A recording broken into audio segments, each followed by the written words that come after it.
v-am regăsit la un nou episod la care o să ne jucăm Clash of Clans.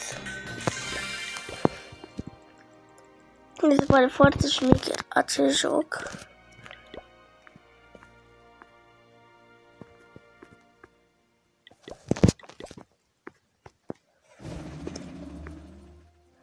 Ăsta e momentan clanul Capitalul.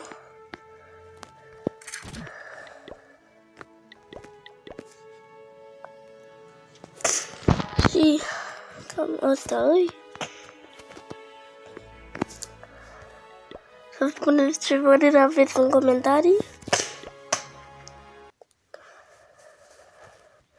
Și să nu uitați că să dați like and subscribe la acest video. Căci eu mă chinui foarte mult să fac videouri productive pentru voi și merg și eu, măcar un like. Și vă mulțumesc pentru 50 de abonați. Dacă nu mai știți, v-am promis că o să facem o serie cu acest joc.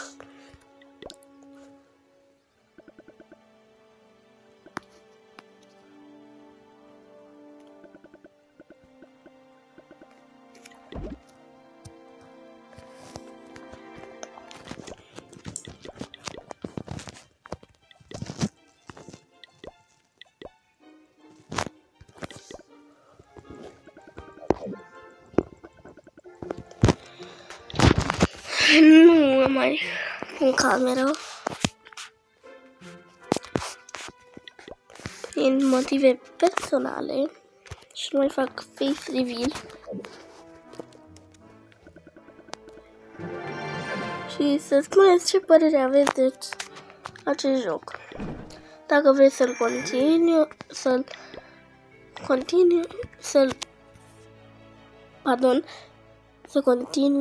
această serie sau să nu. Voi decideți.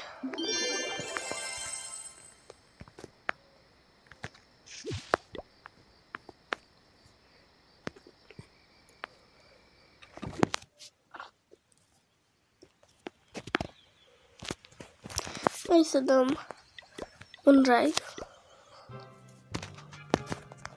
Că ăsta-i noob, are gardul. Are gardul de noob, deci ar trebui să fie foarte ușor să distrugem.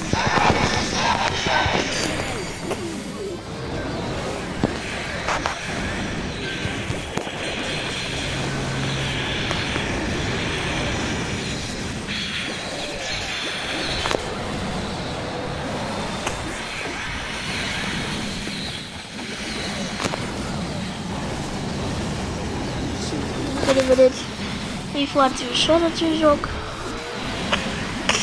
Pentru mine e ușor, pentru alții habar nu am. Și cam asta înseamnă Clash of Clans.